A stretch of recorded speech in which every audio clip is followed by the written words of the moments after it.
Grazie. Grazie. È l'uomo dei record di incassi per Benvenuti al Sud, ma anche record pare per il numero di battute che riesce a dire al minuto. Quando qualcuno gli fa notare che questo suo iperattivismo è poco napoletano, lui risponde affermando che in realtà lui napoletano lo nacque alla Totò e che comunque per nessun motivo al mondo si allontanerebbe dalla sua amatissima città natale. Oggi però fa un'eccezione, la farà fra poco sarà qui, nell'aula magna della Libera Università Yulm di Milano, per tenere con noi la sua lezione di cinema. Vi prego di accogliere con un caloroso benvenuto al Nord Alessandro Siani.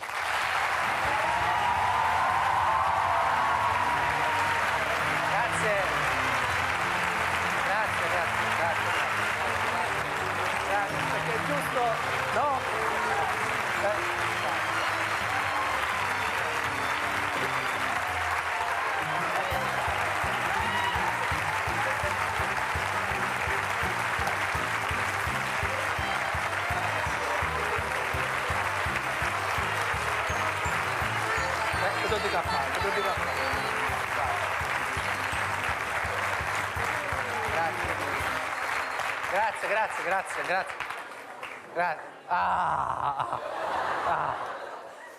Allora che fa? Salgo? Sto un poco qua. Dai, Facciamo spostare la Guarda sedia. com'è Milano, guarda, tu già vieni e già vedi questo con il cappello, guarda. Già si capisce che è Milano, l'altro con il cappello è Milano. Fa freddo, Tu casciarpa, fa freddo. però a teatro, pensa un po'.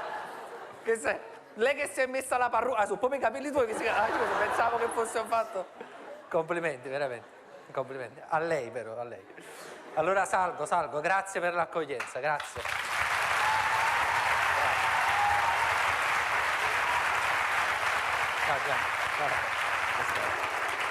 Grazie. Poi per me stare a Milano è sempre, capite? No, sono contento di stare qua per l'università, è una soddisfazione. Tu devi fare una lezione oggi, lo sai. Sì. No, ma mi sono preparato. Sono preparato perché voglio fare una bella figura. Cioè, ragazzi, no, quelle solite cose, uno viene qua, c'è questa stage di lezione e non sa niente. No, io mi sono preparato. Ti interrogo dopo. No, ma su Gianni. Va bene. Scassa a cosa. Cioè, proprio bella, viene bella. Sai, io mi sono iscritto all'università, ho fatto scienze politiche. Poi ho fatto 8 esami, l'ultimo esame non l'accettai perché presi 23 e mi inguaiava la media, tenevo tutti 18. Quindi io cioè non potevo, era per un fatto mio personale. Però sai, il mio primo spettacolo che feci tantissimo tempo fa. Dopo, ci arriviamo dopo. E se no mi bruci tutte le tappe. Vogliamo cominciare? Io, cioè, quello che devo raccontare in base a che cosa? Cioè, poi volevo raccontare. Non lo voglio raccontare più. Io devo così bene. Ma se me lo chiedi, non ti ricordo. Cioè, tu hai preparato quindi un percorso, come ho potuto capire. Abbiamo preparato dei contributi. Contributi fanno piacere con questa crisi economica, i contributi a me fanno piacere. Allora, partiamo con il primo contributo, che è un po' un omaggio alla tua storia, alla tua carriera. Beh, quindi dura poco, perché non ci fatto niente. Allora, tra 10 secondi siamo qua. Quando hai detto partiamo, ho visto il ragazzo con il cappello e la sciarpa che si stava alzando, dice poi scendiamo. No, lo so che già stai preparato, ma partiamo nel senso di contributo. E che giornata? Non parti, non andare al nord. Mamma dice che le viate buone. Io dico quello che voglio, dico quello che voglio. Per esempio uno vede una bella donna, dice wow. Io dico quello che mi passa dentro questa testa. Io tengo un'amica mia, talmente piatta, ma talmente piatta, che a un certo punto pure i capezzoli stanno guardando, ha detto ma posso molto più flash si macco. Felice. No! Ti voglio morire! Ti voglio morire! Noi abbiamo un posto a Napoli che fa paura, si chiama la stazione centrale. Sono i miei calzini e mutande, accattata! Dice, senti, mi fai lo scontrino, ma perché cosa hai fatto? Siete 25.000 persone. Quelli non è che fanno l'applauso a me, si vedono inquadrati a sfogo. 30 euro una mozzarella. Ma se tu la premi esce al latte, frate, 30 euro a a champagne. Hai capito sta battuta? Io Facciamo presto perché a mezzanotte chiude il cimitero e va a finire che deve scavalcare per entrare. E non è bello che uno deve dare una mano.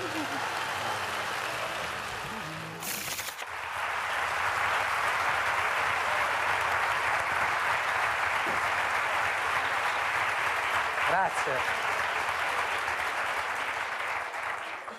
Io però ti confesso che non sempre capisco tutte le tue battute. Per questo ridi. Voi capite? Voi capite? No, io sono un bergamasco delle valli, quindi per cui, se ci mettiamo a confrontare le nostre problemi lingue... tuoi, Gianni. E io sono un napoletano del mare, che devo fare? Ecco, non me ne sono andato da Napoli, faccio questa parentesi, mi auguro di non bruciarti niente. Non me ne sono andato da Napoli perché Napoli effettivamente è un posto che ti dà veramente un'ispirazione che è straordinaria, è quotidiana, non è un luogo comune quello che dico, ma il napoletano ha la capacità veramente di dire delle cose in condizioni veramente complicate e di uscirsene con delle genialità. Quindi questo per me è importante ancora oggi stare nella mia città, devo tanto, devo tutto alla mia città. Però le prime cose che capitavano pure le raccontavo. Una volta durante una partita di calcetto mi feci male, sento sto fatto, Gianni, poi dopo vedi la scaletta che è divertente. Perché se mi racconti e tu dici, ma me che me ne può già sto pensando. Si danno un po' chi le fa battuta e poi non puoi farci una domanda. Che ce ne frega? Fai una domanda che dura per tutta la puntata. Comunque mi feci male la gamba durante una partita di calcetto. Ve lo giuro veramente su zio. Andai in ospedale, tenevo ancora calze rotti, scarpette al piede, un pantaloncino.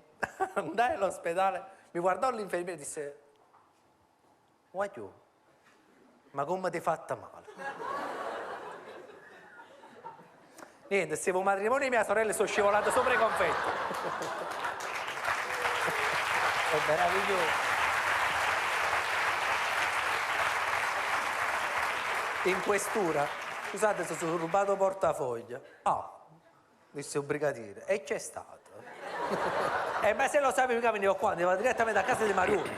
Mi faccia vedere un documento. Ma stava dentro! Come ti faccio vedere? Ma come è successo? Così, all'improvviso, no? Chi stamattina mi ha chiamato e mi ha pigliato appuntamento, Maruni. La cosa è meravigliosa. Siamo andati a trovare alcuni tuoi amici Sì. degli anni degli esordi, che forse ti farà piacere Mi rivedere auguro. su. Forse no. Vediamo. Tutto è iniziato negli anni 90, quando Alessandro Siani, un emerito sconosciuto, si chiamava Alessandro Esposito. Lui era iscritto al primo anno degli odontotecnici. L'ultima alle pensioni, è diventata l'età pensionabile, ormai per pigliare la pensione non ci vuole più la terza età, ci vuole la rincarnazione. Già allora non era istrione. Prima di iniziare lezione era un quarto d'ora di battute. Dovevi stare molto attento nel parlare, perché se no ti venivi colpito. Signora Bella. Grazie. E quando dico Bella è una battuta. Allora mi venne l'idea, disse: Alessandro, c'è la possibilità di poter allestire uno spettacolo teatrale. Perché non vi mettete insieme un gruppetto di voi e organizzate questo spettacolo? E allora organizzarono questa commedia a scuola. Si presentare uno curto chiatto con una zella tanto, cioè, sentite, se mi faccio la lampada pare più bello, compagni miei, che sia la lampada abbronzante, mica la lampada relativa. Quando vidi che questo ragazzo veramente era bravo, io ho detto: tu devi continuare. Se hai un sogno e c'hai queste possibilità, tu lo devi realizzare. Se non fa così, non darà da nessuno. Aveva 18-19 anni, si presentò con altri due amici suoi, tra cui uno è Francesco Albanese. Mi chiesero di fare questo spettacolo che loro avevano scritto, preparato, ma in un modo ancora, diciamo così, abbozzato, amatoriale.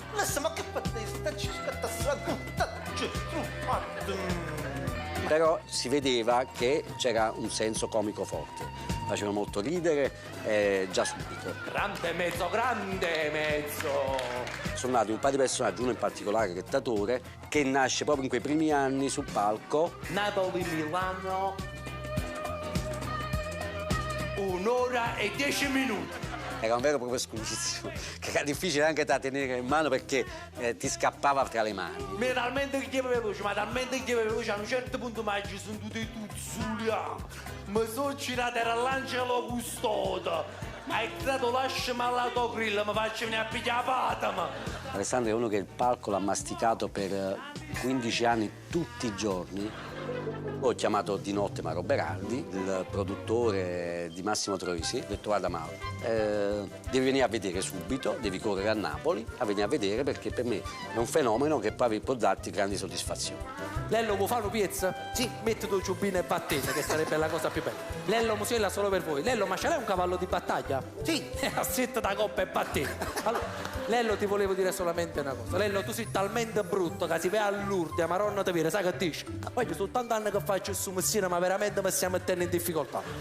Innanzitutto mi colpì questa raffica di battute, come i comici di colore in America, che sono così travolgenti. E quindi subito si è partiti in quarta per fare questo primo film di Alessandro che fu Ti lascio perché ti amo troppo. A Napoli ci sta un proverbio che dice: l'ospite è come il pesce, dopo... 6 mesi. Dopo 3 giorni, Maria. Sabato congelando. Beh,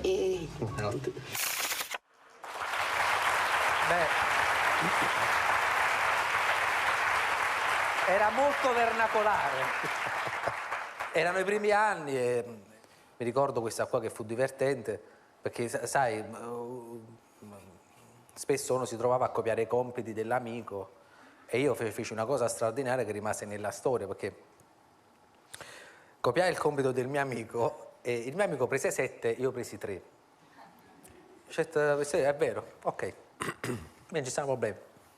Ho copiato, però mi dovete perché quello prende 7 e quello prende 3. Adesso talmente che hai copiato bene e hai copiato pure un uomo. Wow, un fenomeno. Perché no, era un divertimento comunque la scuola. Poi l'insegnante di religione a un certo punto disse: Alessandro, impegnati, scrivi qualcosa di tuo e io devo veramente cioè proprio i miei inizi. Ho iniziato questo lavoro grazie al professor Condurro, che lo saluto se è ancora vivo e mi fa piacere. Questo va bravo. E veramente lo ringrazio, che è stato importante per me. Poi il primo spettacolo fu con Nando Mormone, che è il direttore artistico. Abbiamo iniziato insieme. Fiesta nasce lì? Fiesta nasce là. Fiesta nasce in un momento particolare perché io non trovavo la chiave giusta per poter raccontare il mio tipo di comicità. Non riuscivo a trovare questa chiave, cioè a far arrivare alla gente quello che comunque pensavo, quella che poi doveva essere uno stile di comicità che almeno mi rappresentava. E non ci riuscivo. Spesso facevamo gli spettacoli, non c'era pubblico. Nando Mormone spesso mi seguiva, mi ricordo quei discorsi che facevamo alle 4 del mattino, sai, per trovare delle giustificazioni, per trovare delle soluzioni a qualcosa che a noi sembrava, caspita, fa ridere, perché non arriva a sta cosa? Mi fermo un anno. Quanti anni avevi? 27, 28. Poi mi fermo un anno e in quest'anno che mi fermo inizio a prendere appunti. È importante comunque... Ad attingere. Sì, attingere però stavolta facendo un percorso diverso, perché dovete sapere che spesso i comici del passato comunque attingevano guardando gli altri, entravano in un bar per esempio, alcuni comici del passato si fermavano a vedere una persona che prendeva il caffè, le manie, le loro fobie e comunque poi ne uscivano personaggi, macchiette. Io invece ho cercato un altro percorso più difficile, cioè se io magari entro in un bar, non è che guardo da lontano e a distanza la persona che si beve il caffè, ma avvicino, ci parla, per sapere effettivamente quello che prova, quello che sente. Il percorso era un po' più lungo. E alla fine ho fatto questo ed è uscito questo spettacolo che era Fiesta. E fu un grandissimo successo perché poi uscì questo DVD e abbiamo venduto 25.000 copie solamente a Napoli di originali, ufficiali. Poi di falsi, che tu dica fa, pure a Bangkok stava sulle bancarelle, capite? Era una cosa clamorosa. Quindi da quel successo di Fiesta poi questo incontro straordinario con Mauro Berardi, che era poi il produttore dei film che io sono cresciuto, dei film di Senti, Troisi. il passaggio fra i tuoi primi film, quelli prodotti da Berardi, e poi il grande successo di Benvenuti al Sud, come avviene? Stiamo parlando di Benvenuti al Sud? Facciamo un minuto di raccoglimento per Benvenuti al Sud. Benvenuti al Sud nasce da un'esigenza, perché mi era arrivato questo copione bellissimo, c'era questo film francese diciamo che funzionava tanto in Francia, mi arriva questo copione, ragazzi, amici miei, compagni miei, mi arriva questo copione che è straordinario, ma proprio per la rivalsa proprio di quelli del Sud, per dire finalmente dissacriamo questi luoghi comuni, questi stereotipi. Però dovete sapere che la cosa che a me interessava in quel momento era cambiare la sceneggiatura. Dissi, anche se non esco tra gli sceneggiatori, a me non interessa né soldi né uscire con la firma di sceneggiature, anche se metto delle scene, non mi interessa, l'importante è che posso modificare delle cose. Pensate che il personaggio si chiamava Ciro, che già per me era di nuovo ritornare negli stereotipi, Ciro. Mentre come si chiama il suo personaggio in Benvenuti al Sud? Mattia. E poi... Guarda, mi hai fatto mettere a paura questi voglio. Hai visto, dicevo, suggerisci.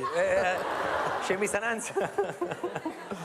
Fai paura, cioè nel senso quando sei amichevole fai simpatia. Però appena fai così mi fa impressionare. Comunque Ciro, allora, si chiamava Ciro. Poi era un personaggio che diceva delle parolacce, ma in quantità. E io dissi no. Il personaggio deve avere una poesia, la sceneggiatura già era stata scritta da Massimo Gaudioso, la regia di Luca Miniero. Gaudioso veniva, ricordiamolo, da Gomorra. Da Gomorra. Una rappresentazione della napoletanità abbastanza diversa. In quel caso sì, abbastanza macabra. E quindi, però aveva scritto una sceneggiatura, secondo me, molto bella, aveva modificato bene il copione, però, ecco, ho avuto ragione. Cosa che ho fatto anche in Benvenuti al Nord, cioè di cercare di modificare, cioè non riesco a fare delle battute che non sono scritte da me, questo è un problema grosso magari di alcuni autori, cioè io se non ne scrivo non ci riesco, Gianni.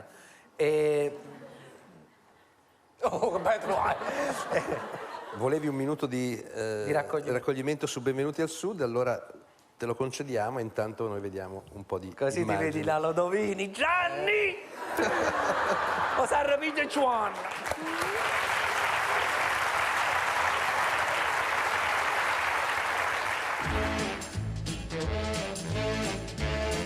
Ci sono tantissimi mondi all'interno della comicità napoletana. Sono sicura che lui faccia parte di questa tradizione, proprio perché questa tradizione è stabilita anche dal calore del pubblico, dal successo. Io vedo molto Titina De Filippo in Alessandro Siani. Lo accostano molto a Troisi.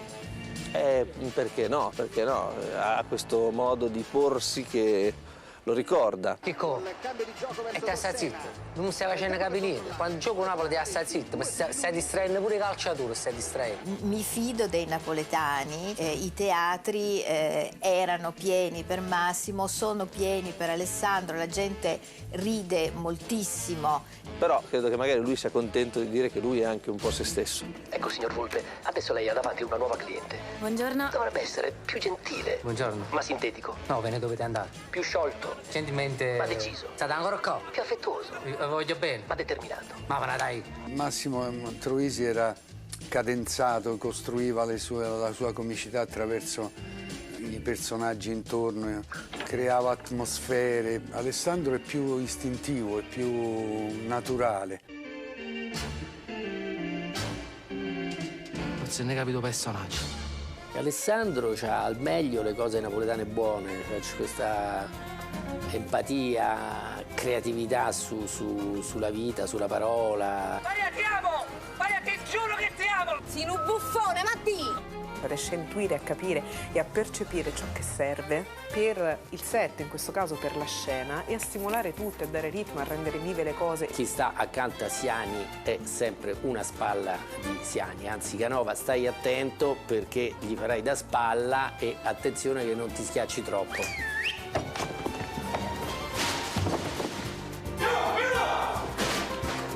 È riuscito a trasmettere questa anima napoletana forte di grandi contraddizioni che si vivono quotidianamente sul territorio e che permettono un'osservazione profonda, più attenta di certe cose da parte di un comico che ha un grande talento. Una delle sue doti fondamentali è quella di capire la rappresentazione. trovare anche poi il modo di renderla viva. Questo è Alessandro e quindi è meraviglioso lavorare con lui. Detesta qualsiasi situazione o rappresentazione in cui c'è il napoletano come nel cliché, diciamo, più degradato, un po' lagnoso. In questo senso è un ottimo ambasciatore della sua città. Ho detto, quando un forestiero viene al sud piange 2 volte, quando arriva e quando parte. È un meridionale nordico, discreto, non rompe più di tanto, non so. Albe, togliamoci la strada che intralciamo. Vado a lavorare. Ci vediamo più tardi. Ciao. Questo milanese da 5 minuti già mi sta sul cazzo. È un meridionale, come dire, poeta, mitteleuropeo quasi. Ma qui non si muore. L'ha detto Gioacchino Murat, il re francese, è stato qui a Castellabate. Ha scritto questa frase, qui non si muore, e poi è morto. Il successo di Benvenuti al Sud mi sembra un passo importante nella carriera di Alessandro. Film già esistente, una sceneggiatura inesistente con 2 attori che non sai che cazzo stanno dicendo, fare 30 milioni di euro non è da tutti. Voleva fare un film come regista e il suo pregio è stato quello di non aver avuto fretta. Grazie. Bello sto servizio. È più bello di quello che possiamo dire io e te, Gianni. Allora, da chi vogliamo iniziare? Da Claudio Bisio. Da dove scegli tu? Claudio Bisio. Claudio Bisio è un grandissimo, un mattatore, un maestro, è stato veramente è divertentissimo e fa ridere anche nella vita. Questo è un fatto fondamentale. E poi con lui ho conosciuto la Milano, capite, degli aperitivi. Poi a me, io quando sono venuto qua a Milano e questo devo raccontare, mi diceva, allora ci facciamo un'ape? Ci facciamo un'ape? A me mi rivedevano questa cosa, ci facciamo un'ape. Io pensava, ma allora che facciamo? Ci rubiamo un 3 ruote. Io questo capivo quando lo dicevo. Poi Anna Pavignano era la sceneggiatrice dei film di Troisi, Il Postino, Ricomincio da 3, una signora sceneggiatrice. Abbiamo parlato spesso, siamo stati tanto, diciamo, a chiacchierare e lei ha un'immagine della donna proprio bella, quella reale, limpida, delle cose bellissime. Ho iniziato a notare delle cose delle donne che prima per esempio non notavo. Vai a cena, la donna spesso sempre a dieta. Dice, se vuoi ti faccio compagnia. Ecco, questa è una frase, ti faccio compagnia. Poi si siede a tavola, Gianni, tu con le donne sicuramente non sai niente. Comunque poi ti siedi, se la stanno spiegando, non sai niente. Poi gira, fa una traduzione mentre parla. Comunque, poi le vedi a tavola, bellissimo, perché poi stanno a tavola, vedono quello che stai mangiando e vedi proprio quell'acquolina in bocca che palleggia. Fanno così, sguardo cambia e si mangiano, Gianni, il primo, il secondo, terzo, quarto frutto. Quando arriva il conto, tu lo guardi, lei ti guarda così e fa, ma è salato, ma perché tu lo mangi pure chista?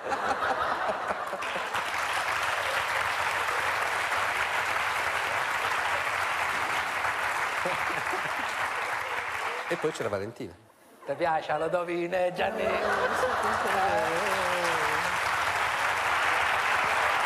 Però non l'hai presa nel Principe abusivo. Non l'ho presa perché, sai, poi in troppi film, poi lei mi ha detto che era impegnata allo Yulm. Comunque io... Oh,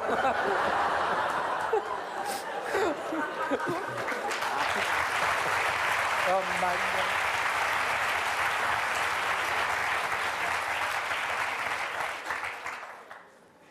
Comunque io non l'avevo mai vista, siamo sul set di Benvenuti al Sud, scende dalla motocicletta, lei accompagnata dal suo fidanzato, diciamo, scende dalla motocicletta e si fa quella passeggiata con quella maglia blu, diciamo, dove si vede tutta una simpatia che lei ha e camminava, diciamo, rimbalzando, diciamo. Quindi lo sguardo mio e di Claudio Bisio era così. Il regista, che era miniero, disse, per me non è buona. Gli è Claudio, per te, per noi è buona. Per te non è buona, per noi è molto buona. Senti, e poi vorrei chiudere parlando di Troisi. Massimo Troisi ha avuto la capacità di assorbire da Napoli tutte le intuizioni e di renderle poesia, come fanno solamente i geni. E facendo in questo modo, assorbendo da Napoli le intuizioni e trasformandola in poesia, diciamo che Troisi è diventato il genio e Napoli la sua lampada.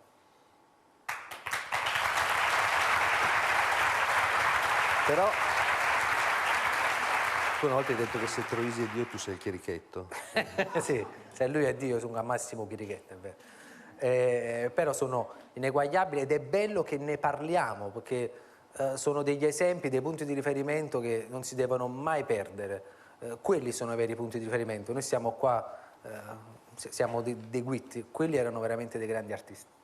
Lui era umanamente schivo, riservato. Sì, sì. Tu sei così? Ma sai, Gianni, oggi sei di tutti, la comicità è anche cambiata su questo, oggi sei su internet, il tempo che siamo io e te qua, già magari siamo su internet, come se io faccio un film, il giorno prima già sta sulle bancarelle, cioè ci sta un meccanismo, quindi magari è bello che tu hai una vita privata, cioè che la vita resti privata e non che uno deve essere privato di una vita.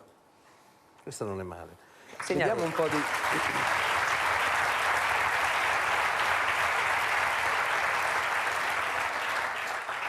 Vediamo un po' di commenti e di riflessioni su questi temi che stavamo affrontando.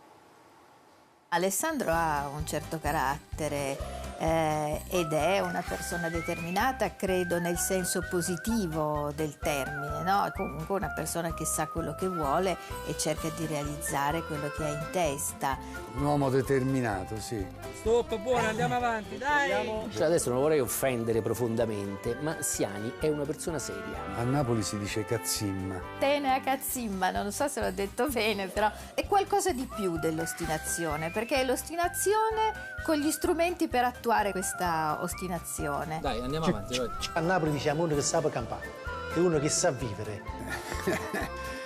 L'intelligenza, la furbizia di capire immediatamente tutto quanto il meccanismo del cinema. Sì, sì, Tenea cazzimma, il ragazzo. Siamo pronti, ragazzi? Dai, veloce, dai. Io penso che tenga più lo sfacimma che la cazzimma. Fatevi spiegare da Alessandro la differenza tra cazzimma e sfacimma e quindi capirete perché dico che lui tiene la sfacimma. Ma questo sfacimma ogni tanto che ce l'ha dentro di sé, ogni tanto lo butta fuori e questo è il bello. E Alessandro ce l'ha da vendere, da regalare, da dare. Di Alessandro, spiega cos'è lo sfacimma. Ma tu hai la cazzimma o la sfaccimma?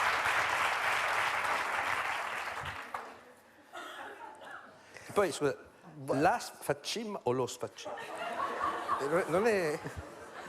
Perché... Gianni, tu non sai di cosa stai parlando. No, lo so. Io lo so.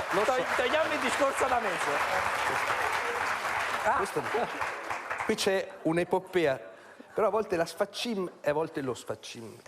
Ma sai, io non vorrei dilungarmi perché secondo me Claudio è proprio un uomo che ha spiegato bene la cosa. Vorrei superare questo argomento perché mi imbarazza anche un poco. Ringrazio Claudio che ha fatto di me questa immagine anche un po' ginecologica, diciamo, di me. La cazzimma a Napoli che cos'è? La cazzimma è quella... È più facile a spiegare l'altra cosa, è più naturale. No. La cazzimma è, però la cazzimma ce l'hai. La cazzimma è la caratteristica, diciamo, tutta napoletana, è un termine napoletano. È una sorta di bastardaggine, sai? Non caparbietà. Questa è testardaggine. Questo sì. Però è tutto un insieme di cose. La cazzimma che cos'è, diciamo? Adesso che chiamerò magari qualcuno di voi sul palco, la cazzimma è quella cosa che, anche se siete in difficoltà, dovete trovare una soluzione. Cioè, comunque dovete avere quella forza di andare avanti. Quindi se io vi chiamo, vi chiedo delle cose, voi non vi facete problema. Cioè, continuate ad andare avanti. Qua giù! No, così è troppo Nino D'Angelo. Allora, vogliamo coinvolgere le ragazze? Vogliamo. Allora, facciamo in questo modo, ragazzi. Io scenderò adesso in sala e cercherò dei ragazzi. Però Gianni devi Anche una ragazza, casomai, Gianni? Se no va a finire da muscia. Allora, io scendo tra di voi e scelgo i ragazzi e poi... Ciao. Allora, mi serve un ragazzo, un po' questo ragazzo con la maglia verde, vieni. Vieni, alzati. Tu che già c'hai... Ti vedo bello grosso. Hai iniziato la dieta, vedo, Perfetto. L'hai iniziata, ecco. Se riesci a salire sul palco senza scassare niente, perché vedo... Poi mi serve una bella ragazza. Ecco, se tu c'hai il numero di qualcuno, allora io... No, sto scherzando. Mi serve una bella ragazza. Ma pure questa ragazza qua, vieni tu, vieni. Dai, ho detto bella ragazza, ogni tanto... Dai, è bello pure ogni tanto dire le bugie, vieni. Dai, così che si scorda. Come ti chiami? Come? Facciamo salire Lucrezia, mettiti vicino a Winnie the Pooh, allora poi... E vieni pure tu. Ecco, non rompere niente, fatti salutare dal pubblico. Ecco, vedi, un prete. Allora, vieni, sali sul palco. Allora, adesso noi cosa tenteremo di fare? Una cosa, vi giuro, veramente che improvvisato. Ecco qua. Allora, raggiungete questo posto, venite qua. Allora, spostiamo? No, Gianni, non devo sbilanciare. Allora, facciamo in questo modo. Allora, ripetiamo il tuo nome. Vieni un po' più avanti, gentilmente, perché questo è impossibile. Ti hai pigliato tutto palco, così, veramente. Vieni un poco qua. Anche un prete tra noi sarebbe bello. Don Matteo qua, ecco. La giacchetta buona. Veramente. È l'unica che ha giacca blu. Ma paro figlia di Canova. È una somiglianza incredibile.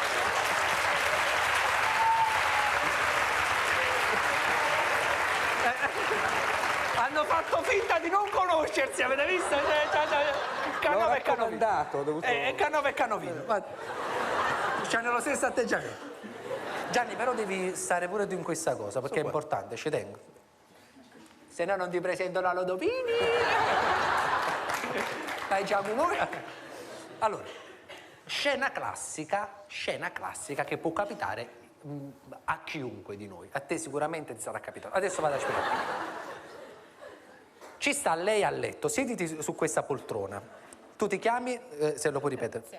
Lucrezia, siediti qua. Hai dei modi talmente dolci che veramente si è cariata una mola. Allora. Tu sei sempre, diciamo... tu mettiti qua, guarda, mettiti qua. Gianni, scusa, ti puoi spostare. Tu ti metti qua e fai l'armadio. Tu fai l'armadio. Tu sei in un armadio.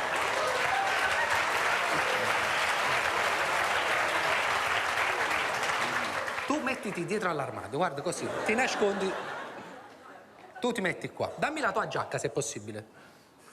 C'è un tanfo clamoroso. Allora, vedi?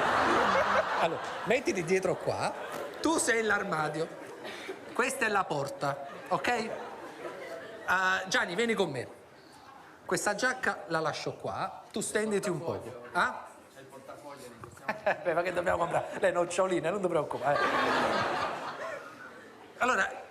Lei sta a letto, sta nel suo letto. Questa non è più una poltrona, ma è un letto. Gianni sta tornando da una partita di calcetto, ok? Pensava che dovesse giocare, ma arriva prima a casa. E Gianni nota questa giacca che non è sua. Di chi sarà mai questa giacca? Lei è Gianni Canova. Ma lei chi è? Lei è tua moglie. Vi presento tua moglie Gianni Canova. Ti fatta sta a fare.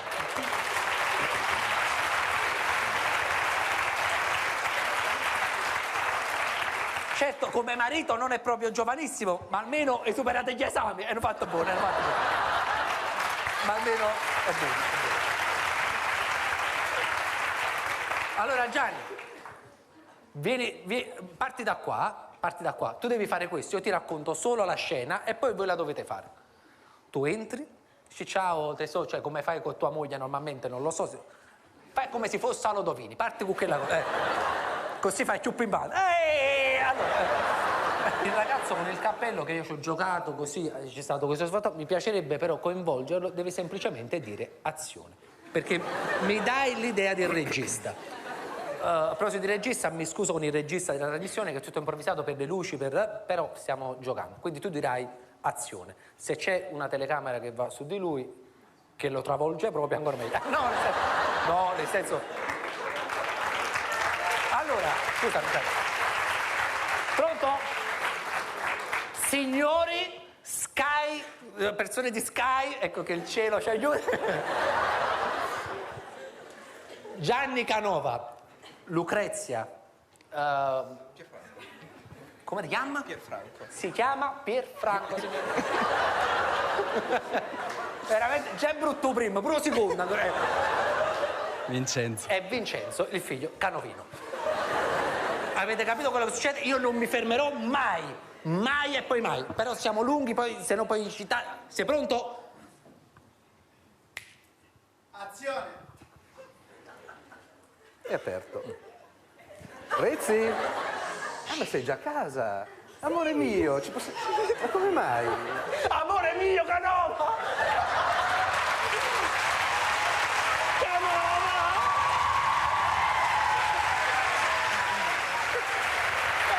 Allora, dai. Amore mio, vai. Ma non stai bene? Sei a letto? No, avevo un po' di mal di testa. Questo? È il vicino. È venuto a prendere il latte. Allora, ripetiamo. Aveva bisogno del latte. Ho un po' di mal di testa. Il vicino è venuto a prendere il latte. Un figlio Gianni Morano. Ma tu ti fatti mandare dalla mamma a prendere il latte. Allora, Gianni ha la giacca in mano. Per un attimo ho pensato che fosse un regalo per me, ma deduco che non è così. No, perché il vicino è venuto a prendere il latte. E lascia la giacca qui. E l'ha dimenticata. E tu sei a letto. E avevo mal di Ignuda. testa. Ignuda. Non si vede. Gianni, stiamo immaginando che lo domini. Sei ignuda, senza proprio...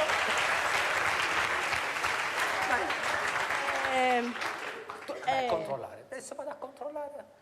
Adesso vado a controllare. No, è rotta la porta dell'armadio. No, come glielo dice? Allora, adesso Gianni, ma come glielo dici? Non è rotta la porta dell'armadio, cioè lo stai proprio dicendo, te lo vuoi togliere davanti a questo, non ce la fai più. Tu vai a controllare innervosito, Gianni, come la porta dell'armadio? Qui c'è qualcosa che non torna. Vediamo. E non si fa qui.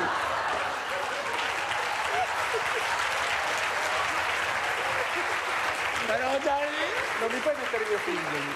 Cioè Gianni, tu con le maniglie non va bene. Questa così ci stai spezzando un braccio. Incontri apri l'armadio e incontri lui. Vedi questo? Cosa ci fa qui? Scusate, ma perché non è il frigorifero? Signori, chiedo scusa. Il frigorifero. Grazie per Franco. Grazie. Prego, scendete, brava Lucrezia. Sì, ciao. Speravo un applauso meglio, a Lucrezia, Pierfranco. Ma perché il frigorifero? Ah, era il latte. Hai capito? Avete visto un assaggio di Siani, regista. Ma soprattutto un assaggio di Canova, Arturo.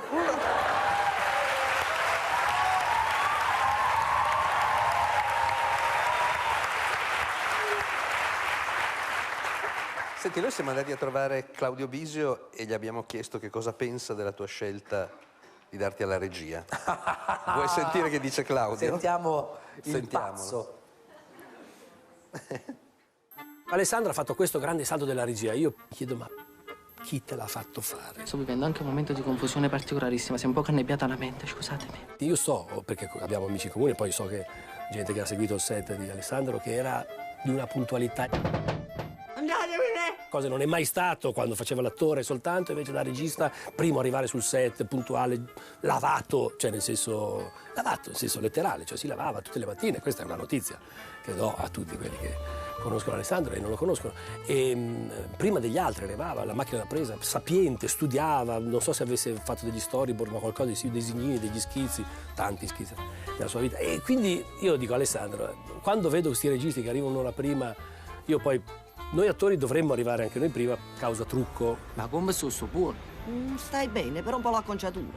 Te li potevi fare come me, a carré. Quindi per un napoletano indolente, non in quanto napoletano, ma in quanto indolente proprio. In che senso? La sua bellezza, anche la sua caratteristica di questa parlata lenta, questo camminare lento, questa indolenza, dico proprio così. Ma con sto patapà dell'acqua non poteva girare lo sterzo. Non si capisce niente di quello che dice, ma è giusto, è bello, perché se si capisse forse non sarebbe neanche tanto bello che dice delle cagate. Però questa è la caratteristica di Alessandro, improvvisamente regista. Io non me lo vedo, ma so che è stato sapiente, non vedo l'ora di farmi dirigere da lui e vederlo un'ora prima sul set e io arrivare bello pacciarotto dopo un'ora. Alessandro, cosa devo fare? Dimmi di cosa devo fare. Veramente mi state mettendo in difficoltà. E magari cazzeggiare e dire no. In serissima difficoltà. Fare il primo attore che protesta, dice no, non mi piace, cambiamo l'attrice, cambiamo. Questo è il mio sogno.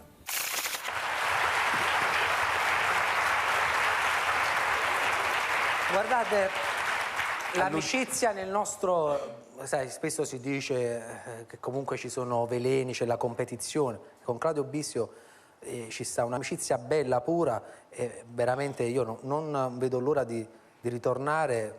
È un appello che faccio, vabbè, ma già ce lo diciamo sempre, a ritornare a lavorare con Claudio Bisio. Un grande maestro. Senti, vogliamo andare a dare un'occhiata a questo principe abusivo? È una favola, però una favola sociale. È un film che parla d'amore, è un film che comunque è anche romantico, è una storia che comunque parla di ricchezza e povertà, però l'ho voluto fare attraverso la favola perché volevo far sognare, cioè nel senso mi piace che il pubblico esce dalla sala comunque sognante, ottimista. Allora, diamo un'occhiata ad alcune immagini. Hai preso le clip divertenti, che sai qual è la grandezza di quando fai delle clip? Che uno puntualmente sceglie sempre quelle più che fanno meno ridere, quelle là. Dice, ma che mi sei in un film di 2 ore che fa ridere, pigliate proprio la clip che non fai di instabilità. Vediamo che è successo.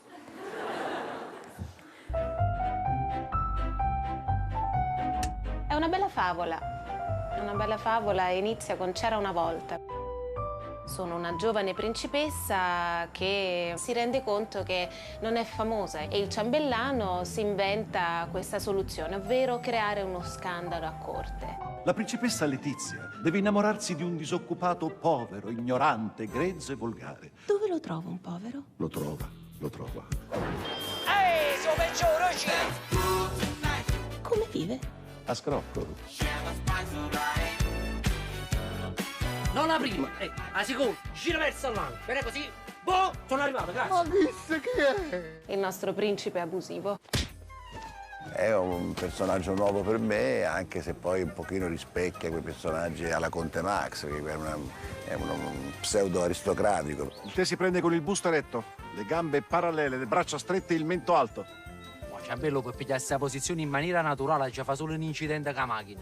E quando io mi innamoro di sua cugina, è lui che diventerà il mio pigmalione. Ciao, Ciambello! Buongiorno. Madame desidera un tè con dei biscottini integrali. Che ma già ricoverà? Jessica Quagliarulo. È un programma questo nome. Ha la femminilità per eccellenza napoletana, una donna calorosa, piena di iniziative. Oggi sporcata la camicia, scusate. Che fate? È lo sputacchio, questo smacchia immediatamente. Ah, vedi? Offesa numero 4. Sì, più scema e mammata e patata messi insieme e taccio trattato. È una cosa meravigliosa. Lui è un attore generoso, si toglie le battute per darle al compagno, al collega. Io, è risaputo, sono un attore generoso che si toglie le battute e le dà a lui, quindi non facciamo niente. Nessuno di due. Tu sei un scemo! E taccia trattato! Va bene. Io mi sono trovata con Siani e De Sica e quindi a un certo punto ti rendi conto che sei veramente molto piccolo. Però, sì, anch'io, ci sono anch'io. Gradite un pezzo di Beethoven? Ma magari giusto un pezzettino, no? Se no poi ci gonfiamo e non ci mangiamo più niente, no? No, però è divertente, sono 2 grandi maestri, quindi puoi imparare tanto. Dai, Ivan, dai. Diaframma 5-6 o 6-3? Non bisogna essere troppo prudenti con lui perché spesso tira fuori un'idea che ti sembra un'assurdità e che poi invece realizzata prende il suo senso. ragazzi che si amano si baciano in piedi. I ragazzi che si amano si baciano i piedi? In piedi. In piedi. È una bella favola, molto bella, romantica, che fa sognare, che fa tanto ridere, ma che ha una gran vena di romanticismo e ne abbiamo bisogno oggi. Ti posso dare un bacio? Principe, io vi faccio male. No, ve lo voglio dire, vi faccio vedere proprio i canguri a motore. Quelli là proprio fanno... Quelli che fanno...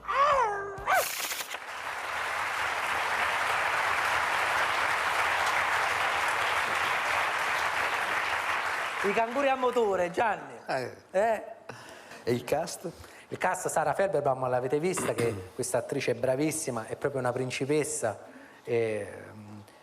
perfetta per come la desideravo. Poi c'è Serena Autieri, che l'abbiamo un po' modificata nel look, con questi capelli rossi, l'abbiamo resa un po' più sopra le righe di quello che lei è nella vita, ma essendo una bravissima attrice è riuscita ad entrare nel personaggio. Un De Sica inedito, perché in questo film è sia un personaggio tenero, un personaggio che non volgare. Poi lavorare con De Sica è meraviglioso.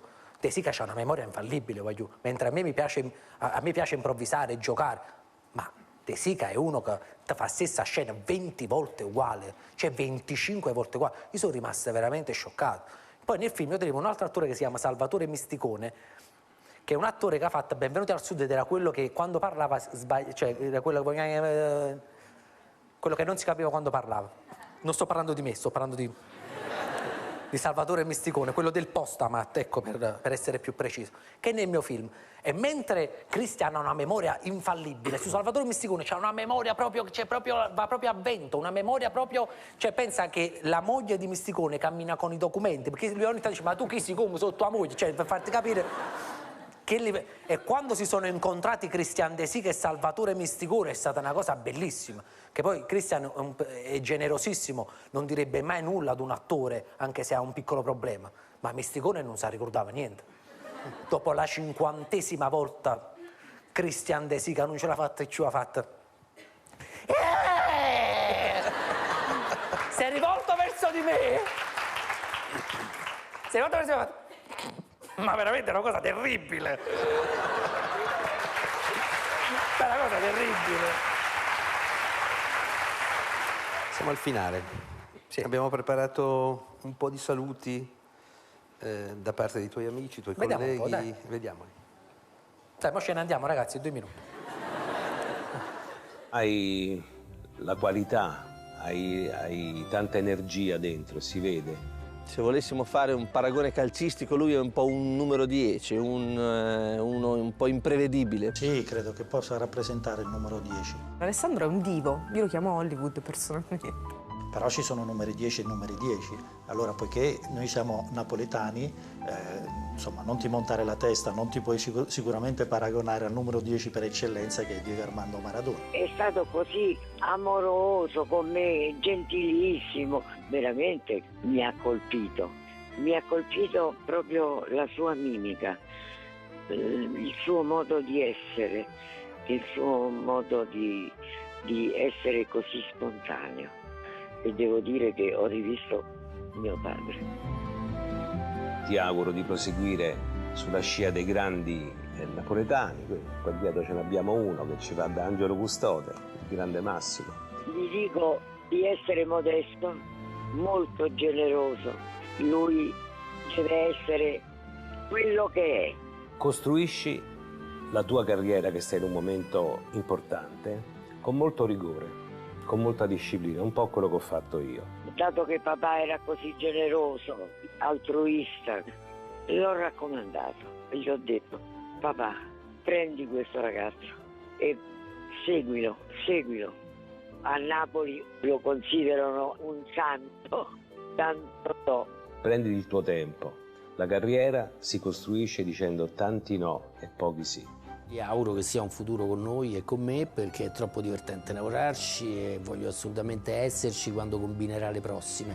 Abbiamo bisogno nella nostra città di persone che non sappiano parlare solo delle cose negative, ma soprattutto sappiano parlare delle cose belle e sappiano far sorridere le persone. Vienici a trovare, Alessandro, ti aspettiamo. Anche con i professori e tutti, il Casanova ti aspetta. Ciao Alessandro. È un grande Alessandro, un bacio. un bacione e in bocca al lupo per tutti. Ciao principe abusivo, merda, merda, merda, merda, merda. Se mi dai il biglietto gratis ci vengo, Alessandro. Stammi bene, ti voglio bene. Ciao. Volevo aggiungere in bocca al lupo, perché sicuramente avrai un grande avvenire e questo non te lo può levare nessuno.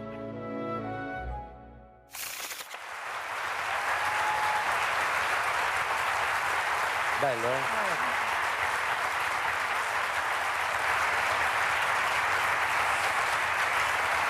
Freedom Wall.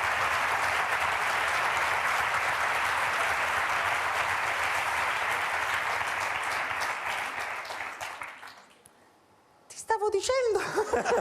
Volevo dire allora, su Carlo Verdone, che dire, ha raccontato l'Italia in questi anni in una maniera straordinaria.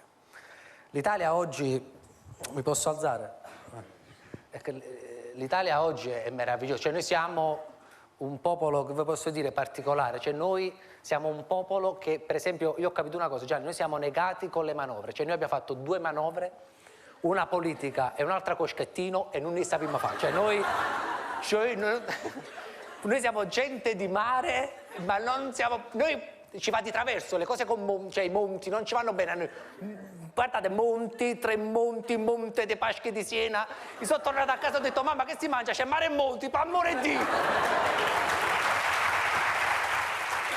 Ma in Inghilterra, vedevamo prima, ma in Inghilterra c'è questo motto bellissimo, Dio salvi la regina, perché la regina costa agli inglesi al massimo 50 milioni d'euro. Noi siamo il Parlamento, un italiano, il Parlamento più costoso al mondo.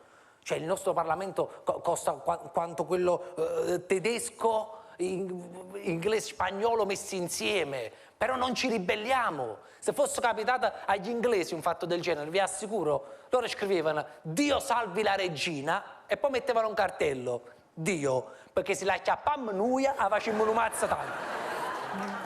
Ve lo assicuro,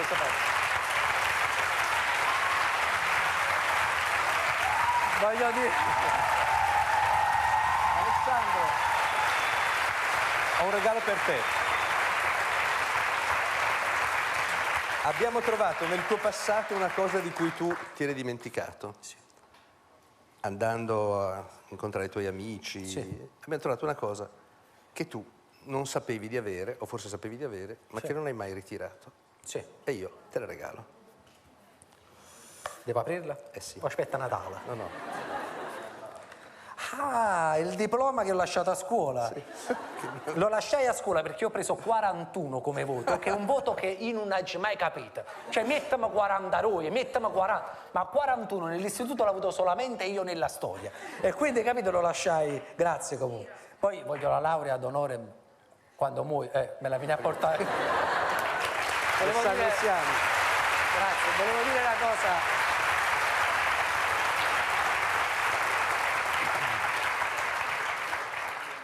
Le parole della figlia di Totò, capitemi, sono delle parole che non è che posso lasciare così, come se non fosse... È bello, chiudiamo su Totò. Come se non fosse successo niente. Voglio dire solamente una cosa su Totò, che veramente è stato per me importantissimo ed è veramente, rimane nella storia, ancora oggi c'è sui carri di carnevale, ancora c'è Totò, pensa l'importanza e l'attualità. Su Totò voglio dire che spesso si dice che la risata è un dono di Dio. E allora se la risata è un dono di Dio, Totò non ha mai fatto peccato. Grazie! Grazie! Grazie Gianni! Grazie!